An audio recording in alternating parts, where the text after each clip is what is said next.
right, so we are going to proceed with our study of geometric algebra. We're getting ready to review this section on multivectors. We've actually kind of jumped ahead with a deep dive into the multivectors. By constructing this chart, we now understand we have 5 vector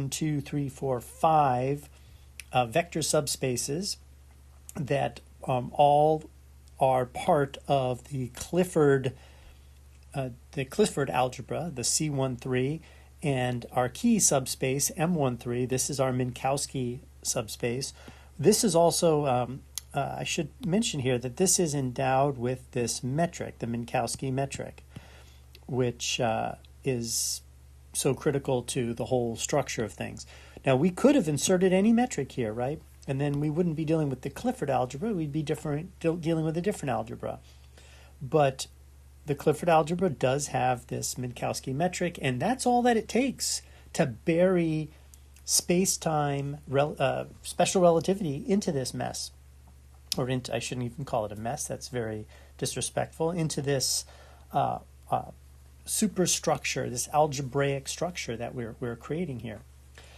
And we've discussed how to do all of the multiplications between the individual blades and each other. So we can multiply any two blades of any two grades, grade 0 blades, grade 1 blades, grade 2 blades, 3 and 4. And now once we can multiply blades together, we can multiply entire multivectors together. So I've been promising to talk about this addition concept in a little bit more detail. Evidently, I am a stickler over it, and it's probably going to be a bit of an anticlimax, but let's just dispense with this issue right away. So let's begin there. So we have to understand the notion of the direct sum, which is actually very easy to understand. We're going to take two vector spaces. I will call it vector space V, with capital V, and vector space W, capital W. And those are any vector spaces, real, complex, doesn't really matter. This is extremely generic process with this notion of the direct sum. This is called the direct sum. And it's really the direct sum of vector spaces. So the idea is that we have two vector spaces and we want to create a third vector space. I guess we could call our third vector space Z, right? So somehow Z is built out of V and W. And in fact, we're going to just go ahead straight up and write Z is the direct sum of V and W. So Z being the direct sum of Z and W means Z is a vector space, V is a vector space, and W in vector space. So I take two vector spaces and I make a new vector space. That's the idea here. And for our work, the Clifford algebra, right, as a vector space is supposed to equal the direct sum of all of these vector subspaces, right? All of these vector subspaces. Now that's understanding C13 as an algebra. And you also, writing it out this way, you see the significance of M13 here, right? M13 is what brings along the metric. So I'm going to keep reminding you why geometric algebra works the way it does, right? The metric of space-time, this is our vector space of 4 vectors, and 4 vectors are only, 4 vectors are what special relativity is built on, but the only reason they're 4 vectors is because we have this Minkowski metric that is relevant only to 4 vectors. So M13 really brings along this metric. It's an inner product space. M13 is actually an inner product space. That is, it's a metric space, it's a vector space that comes with a metric. Now, the significance of that is this particular subspace that's part of this sum, actually this is M13 as a vector space. But this direct sum, it doesn't really care about the metric. It only cares about the fact that these guys are vector spaces, right? The fact that this is an algebra that is equal to this sum is really only a statement that this set as a vector space is the direct sum of all of these vector spaces. The algebraic properties of C is not literally derived from this direct sum. You still have to deliver to C its space-time multiplication, right? This idea of a space-time multiplication does not flow from this direct sum at all. This direct sum provides the vectors that live in the algebra C13, but then we have to create the space-time algebra, and we have to create the multiplication, the space-time multiplication, and add that to, and finally, when you do all of those things, you really get C13. So this equality is really is sort of a vector space equality. So that's one thing to understand. But we still, let's unpeel how we understand the direct sum. So let's begin there. So I'll start by sort of giving you a little picture of the vector space V, right? So the vector space is named V. It has a bin of scalars that is some field F, and the dimensionality of V is some number N. And we'll just talk about it as, well, it has a basis, right? It's a finite dimension and is not infinity, so it has some basis. The same exact thing can be said for W, right? So it has its own dimensionality. It has a field that may be different from this field, right? W may have a different field of scalars. And now we are going to talk about creating a new vector space, right, which is the direct sum. And that new vector space is defined in the following way. It is a set, and it's a set of ordered pairs, right? So every element, every vector in the set Z is an ordered pair. And the first slot of the ordered pair is an element from V, right? So I'll put it little v. And the second slot is an element from W, which I'll put with a Greek letter. In this case, I'll put omega in there. So V is an element of the vector space V, and omega is an element of the vector space W.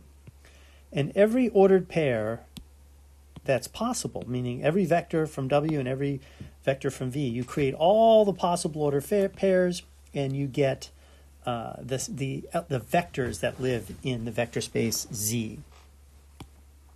Now, I didn't put it in here, but V, being a vector space, has an addition property, and that's an addition property in V, right? So in order to specify this, that this addition is an addition just for the V vector space, I'm going to give it a little v there. And likewise, W has its addition property, and I'll give it a little w. And Z is a vector space also, right? So Z, just like W and V, it has a field, right? A field of scalars, and it has a dimensionality of Z, right? And it has a addition property, and its addition property is the addition property Z.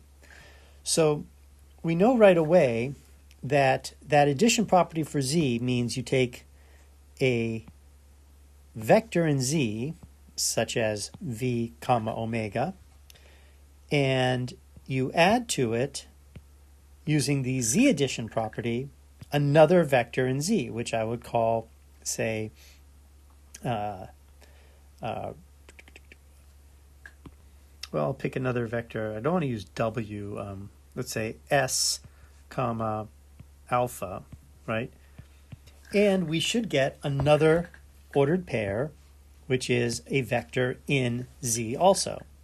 And it's pretty obvious what we're going to do. We're going to say this new ordered pair is V with the addition property in V to S, so it's vector addition in the vector space V, and it's omega in the vector addition in space W to alpha. And that is how we define the sum of two vectors in Z, which is the direct sum vector space of the vector space V and W. It's this ordered pair rule. And the key is that everything in Z is an ordered pair. It is an ordered pair, right? And Z is a completely legit vector space now. Now, what about the basis of Z? Well, the basis of Z is pretty obvious, right? If you look at this ordered pair idea, you have E0, 0, E1, 1, dot, dot, dot, dot, all the way to n minus 1. Oops, I shouldn't say 1. It's all zeros. N minus 1, n minus 1, 0. I don't know why I even said 1 there, right? It should be all zeros. And then you also have the basis vectors 0, F0, 0, F1, and that goes all the way to 0, Fm minus 1, right?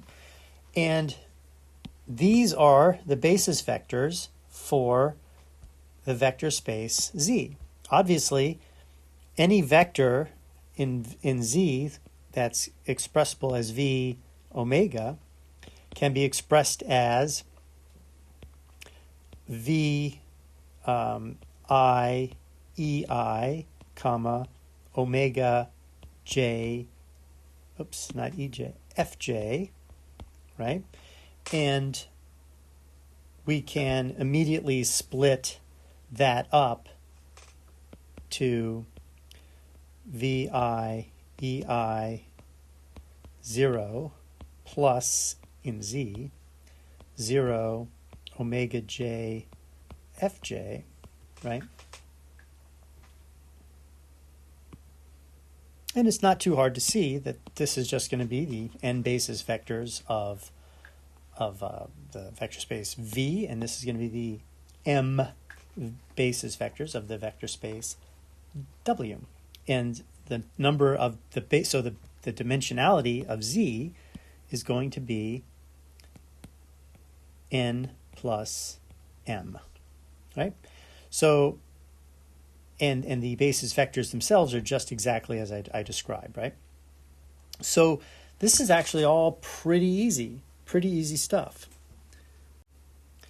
And it also is very obvious to extend to additional vector products, meaning if vector sums, right? Meaning if I add another one up on the front here, right? If I added vector space Q with all of its stuff, you would end up with an ordered triplet where you have an element of Q here, an element of V here, and an element of W here. The ordering does matter, right? Otherwise you can't define this addition very well, right? The ordering is relevant.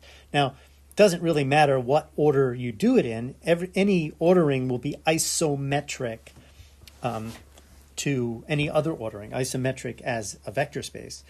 So the ordering doesn't matter in that sense. But once you've decided the ordering, to really zero in on what Z is, you better remember what order we're doing. So now we can look at this and we can immediately understand what C13, whoops, maybe I should just go back to here. So when we look at C13, we see, wow. So C13 is a vector space of order quintets, ordered ordered quintics, right? So every element of C looks like this. It has 1 slot, 2 slots, 3 slots, 4 slots, 1, 2, 3, 4, and then the 5th slot closes. And the first slot, that's where you have to put in a real number. The second slot, that's where you have to put in a vector. The third slot, that's where you have to put in a bivector, right? The fourth slot, whoops, bivector, I put a little cross product there. That's a big mistake. The fourth slot, that's where you put in a trivector, right? V wedge, W wedge, Z, right? You put that here. And then the fifth slot, you put in a quad vector, which is which we're going to call a pseudoscalar. So that last slot is V wedge W wedge Z wedge Q, right? And it's in that order. So everything in C13, ultimately, if we take seriously the formal definition of this direct sum, is this product. Actually, if you got really, really, really super formal, the second sum would be, once you add two together and you get a ordered pairs. If you add three together, in principle, if you really, really were a stickler, you would have an ordered pair where the first slot is an ordered pair from the first sum, and then the second one is an ordered pair from the third, and then the fourth inner product would be an object that takes an ordered pair from the first pairing and combines it with the second, and you start building stuff up like that. But unpacking that is isomorphic. Did I say isometric? I meant isomorphic. Is isomorphic to this idea of just having an ordered quintet of objects. And so now we understand how to add things together, because whenever we add things, we're actually using the addition property of the direct sum space. So the addition property for C13 actually looks like this. Let's draw it up. Right. So C13 is this long direct sum. So if I have two elements of the C13, they kind of look like this. Like element A, well, the first slot comes out of the 0th exterior power, which we know is just real scalars. The second slot, well, that's the slot that draws from the first exterior power, which is basically just our underlying vector space, which is M13. So this slot here is vectors in M13. This third slot are bivectors, the fourth slot are trivectors, and the fifth slot is pseudoscalars, which we'll introduce the word pseudoscalar for this last one soon, but it's a quad vector. So if I have two vectors, so that's what a member of C13 looks like, right? And if I have another member of C13, which may look like this, it's sort of the same idea. I needed to switch. This one was going to be, say, 2, 3, and this would be a 3 there. They're different. I have them written as blades, but they could be elaborate sums, right? You could have the sum of blades. In fact, you're going to see that in a moment, right? Because if the sum, we're now interested in what do we mean by A plus B? Well, the first thing we mean is we're talking about the plus. A is a member of the vector space C13, and C13's addition property is symbolized by plus with a little z there. So whenever I write a plus, I mean that. Now, we can also use sort of the computer science method of looking at this, which I actually kind of like, which is, hey, look, we know A and B are members of C13, right? We know that. So since we know, that fact was given, you don't need to waste your energy with a z. It can only be that, right? There's no other. You're not making a mistake by leaving it off, because we're informed of what addition we're using by what's on both sides of the addition symbol. So it's implied, and it can only be one thing. Now, so given that, what is this? What is this answer? Well, it's now going to be 7 plus 1. But what is this plus? Well, this plus has to be the plus from lambda 0, right? That's the lambda 0 plus. And what about the next plus? Well, that's going to be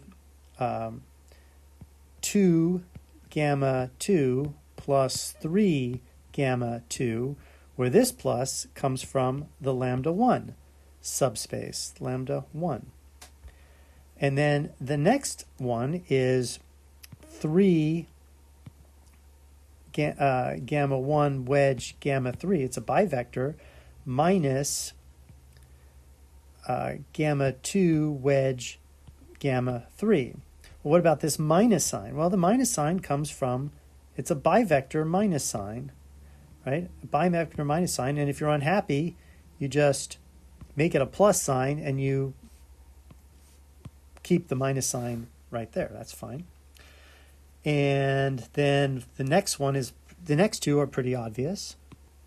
Now notice as I write this down, right?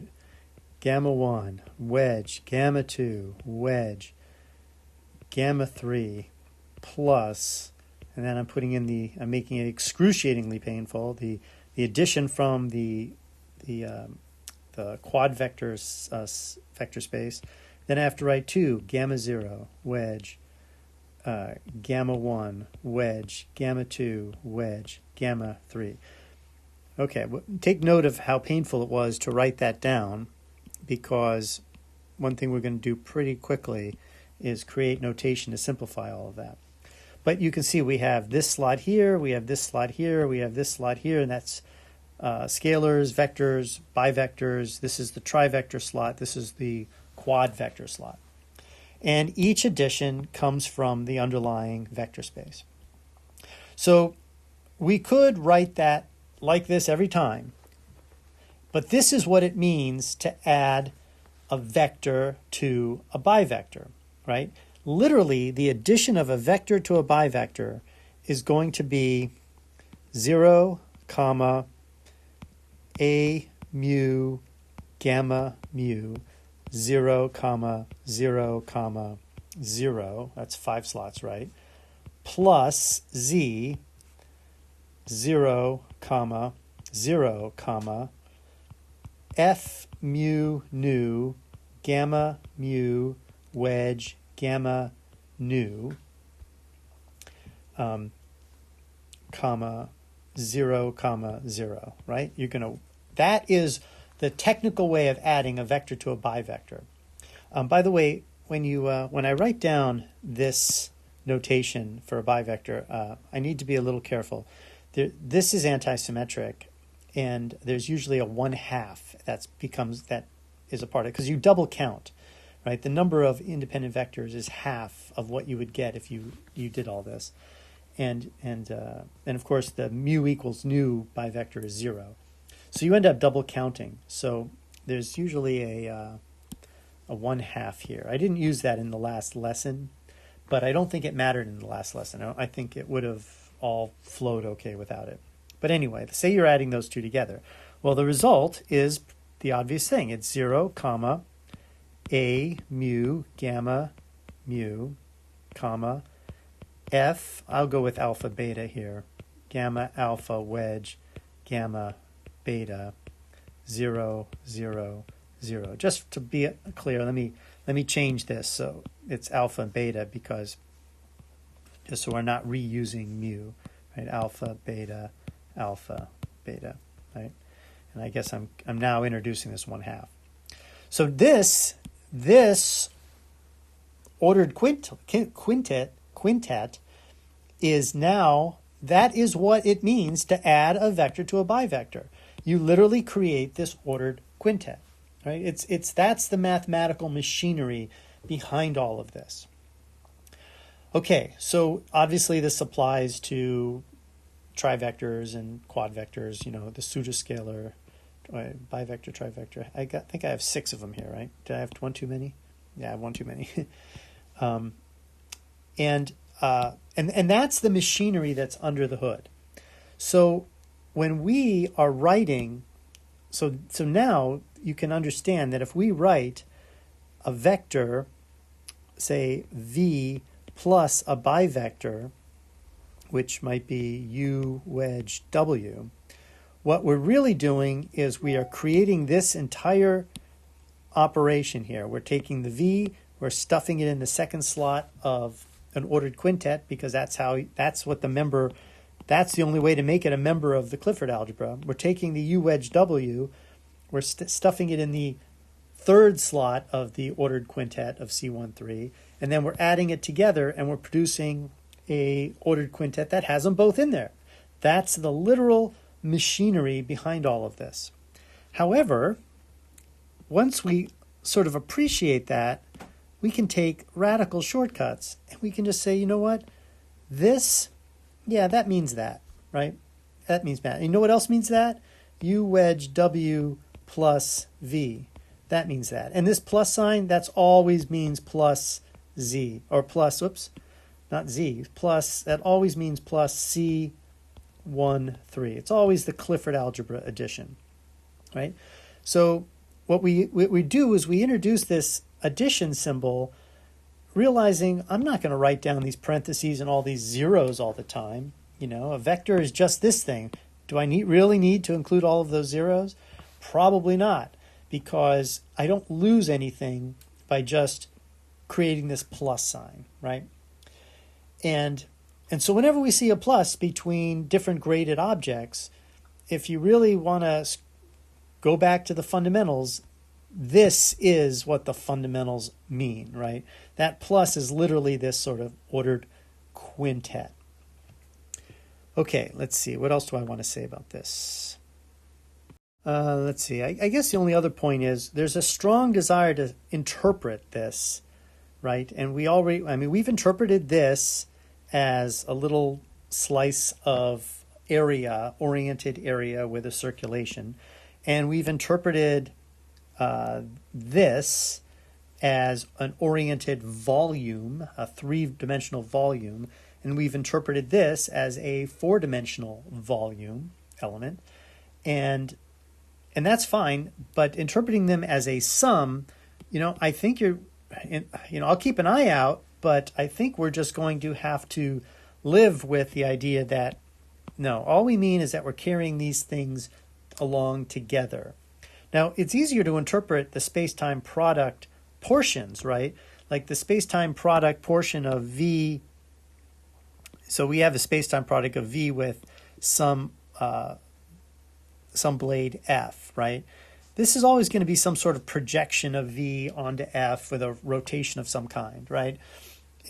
Or I should say, one of the resulting components, one of the resulting graded objects is going to have that interpretation. And each graded object has some interpretation, but the sum of them together, that might be a little bit much to ask for. But there's always somebody who comes up with an interpretation, and people jump on it very quickly because it really does, if it's a good interpretation, it really does make things a little easier for us human brains to understand. But I think what's really going on here is all of this architecture just does an amazing job of keeping track of pretty much everything you ever wanted to know about space-time. That's at least that's the promise of it all. Okay, so moving on. Let's do a little foreshadowing of our next. We're going to return to the paper now. We've talked about multivectors quite a bit. So now we're going to return to the paper. And if you have any questions left about multivectors, give this paper a chance. What you already know, the authors here probably they're cutting to the core of it very quickly. And I bet the paper itself will clear up any remaining questions. So we will begin this section on multivectors. It's section 3.3. The 3.3 goes, I have it all here as you can see. It starts by, they do a very clever notational tightening of how to understand multivectors. They give the different blade types names and interpretation. So we're going to talk about that. You've already seen a lot of this, but you haven't seen their compression. I've given you the uncompressed version where everything has a bunch of wedge products, right? But why draw all those wedge products if you don't need them? And there are circumstances, important circumstances, where you don't need to draw in wedge products. And we'll talk about how they do that. We've already looked at this paragraph a little bit when we talked about K-blades. These paragraphs introduce that special notation. You can see a little bit of foreshadowing right here of how this is going to work. This is space-time product on the left. This is wedge product on the right. So you might wonder, if this is a space-time product, usually there's other pieces, right? But where'd those other pieces go? So that'll be fun to see. They rename a space-time product. You'll see how we do that. And then ultimately they start giving this compressed notation for any multivector in C13. It going to look like that. So they're going to introduce different fonts or different alphabets and fonts for each different part of a multivector. So we can stop writing, we can stop, we can write it in a much more compressed form. And you'll see how that works also. Then they introduce this notation, which we've already introduced, so it'll be the second time you're seeing it. And this section actually goes on and on and on quite a bit. Oh, oops, I think it actually continues over here. They have another chart that kind of breaks everything down, and then they talk about some of the stuff we talked about multiplying, or about space-time multiplication of multivectors. So there's actually a lot of reading ahead of us. This project of going through this paper is not going to be short, and I don't know when we'll finish it. I hope I don't run out of steam. If I do run out of steam, though, I promise to run out of steam at a place where, if you've been following, you can just press forward yourself, right? Okay, so thank you for paying attention, and I'll see you next time.